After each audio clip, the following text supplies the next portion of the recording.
ജയ് ഭഗവാൻ. എല്ലാവർക്കും mystic path YouTube ചാനലിലേക്ക് സ്വാഗതം. അപ്പോൾ കഴിഞ്ഞ വീഡിയോസ് കണ്ടിട്ട് എൻ്റെ പരിചയത്തിലുള്ള 1-2 ആളുകൾ എന്നോട് ചോദിച്ചു, ഞാൻ ആദ്യത്തെ വീഡിയോയിൽ പറഞ്ഞിരുന്നല്ലോ ഞാൻ സ്പിരിച്വാലിറ്റിയുടെ പേരിൽ മറ്റൊരു സ്ഥലത്ത് പോയിരുന്നു, അവിടെ ജെനുവിൻ അല്ലായിരുന്നു എന്നുള്ളത്. അപ്പോൾ അങ്ങനെ ഒരു സ്ഥലത്ത് പോയി അവിടെ ജെനുവിൻ അല്ലായിരുന്നു എന്നൊക്കെ നീ പറഞ്ഞല്ലോ, എന്നിട്ട് ഹേമന്താശ്രമത്തിൽ വന്നപ്പോൾ അവിടെ ജെനുവിൻ ആണെന്ന് നിനക്ക് എങ്ങനെയാണ് തോന്നിയേ? അതുപോലെ ഇതാണ് നിനക്ക് പറ്റിയ സ്ഥലം എന്ന് എങ്ങനെയാണ് തോന്നിയേ എന്നൊക്കെ ചോദിച്ചിട്ടുണ്ടായിരുന്നു. അപ്പോൾ അത് കേട്ടപ്പോൾ ഞാൻ വിചാരിച്ചു ചിലപ്പോൾ ഈ വീഡിയോ കണ്ടിട്ടുണ്ടാവുന്ന പലർക്കും ഈ ഒരു ഡൗട്ട് തോന്നിയിട്ടുണ്ടാവാം.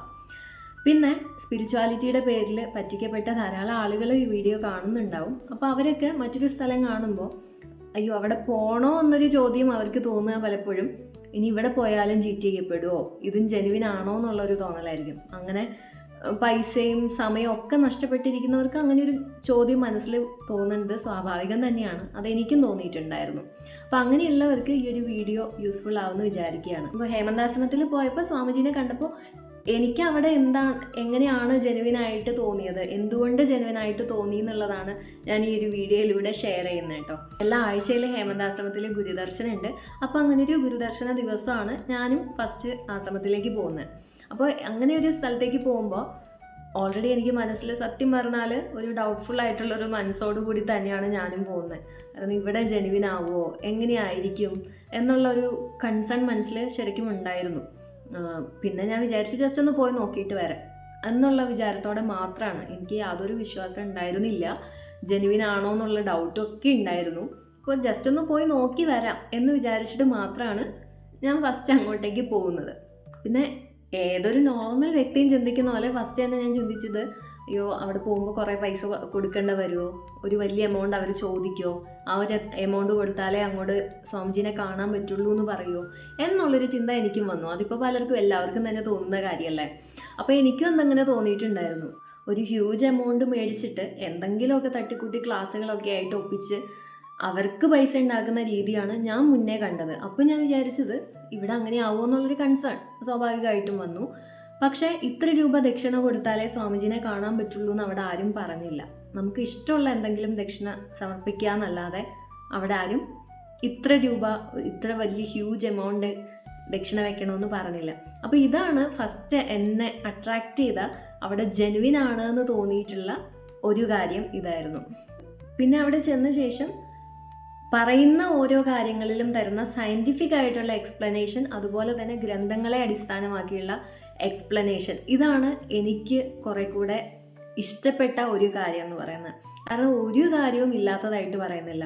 പിന്നെ ഞാൻ അതുവരെ ചെയ്തു പോന്നിരുന്ന ചില മെഡിറ്റേഷൻ രീതികളെ പറ്റിയിട്ടും ചില നമ്മുടേതായിട്ടുള്ള അനുഷ്ഠാനങ്ങളെ പറ്റിയിട്ടൊക്കെ ഞാൻ സ്വാമിജിയോട് ഡൗട്ട് ചോദിച്ചിട്ടുണ്ടായിരുന്നു. അപ്പോൾ അതിനെല്ലാം അത് എന്തുകൊണ്ട് ഞാൻ ചെയ്തു വന്നിരുന്നത് തെറ്റാണ് എന്നുള്ള കറക്റ്റായിട്ടുള്ളൊരു എക്സ്പ്ലനേഷൻ, ഇന്ന രീതി കൊണ്ട് ഇത് തെറ്റാണ് അല്ലെങ്കിൽ ഇന്ന രീതി കൊണ്ട് ഇത് ശരിയാണ് എന്നുള്ള രീതിയിൽ പറഞ്ഞു തന്നപ്പോൾ എനിക്കത് വളരെ ഇഷ്ടപ്പെട്ടൊരു കാര്യമാണ്. പിന്നെ ഞാൻ കഴിഞ്ഞ വീഡിയോയിലൊക്കെ ഡീറ്റെയിൽ ആയിട്ട് പറഞ്ഞ കൂട്ടത്തിൽ പറഞ്ഞിരുന്നു, സ്വാമിജി 40 വർഷത്തോളം മാർഷൽ ആർട്സുമായിട്ട് ബന്ധപ്പെട്ട് റിസർച്ച് ചെയ്തിട്ടുള്ള ഗുരുവും കൂടിയാണ്.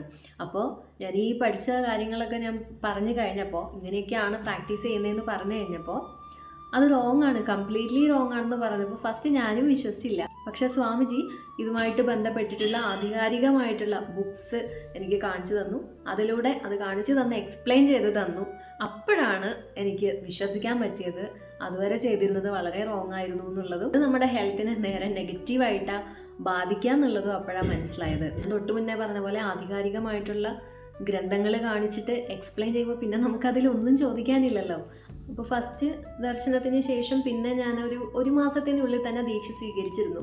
അപ്പോൾ ഈ ദീക്ഷയുടെ സമയത്താണ് എന്താണ് ദീക്ഷ എന്നുള്ള വാക്കിൻ്റെ അർത്ഥം തന്നെ എന്താണെന്ന് അപ്പോഴാണ് മനസ്സിലായത്. ഇന്ന് ദീക്ഷ എടുത്തുകൊണ്ട് നാളെ തൊട്ട് ലക്ഷപ്രഭു ആവാമെന്നോ കോടിപ്രഭു ആവാമെന്നോ സ്വാമിജി പറഞ്ഞില്ല, ആവാൻ പറ്റില്ലെന്ന് തന്നെയാണ് പറഞ്ഞത്. അപ്പോൾ ഇതൊക്കെ എനിക്ക് വളരെയധികം ജെനുവിനിറ്റി ഫീൽ ചെയ്തിട്ടുള്ള കാര്യങ്ങളായിരുന്നു.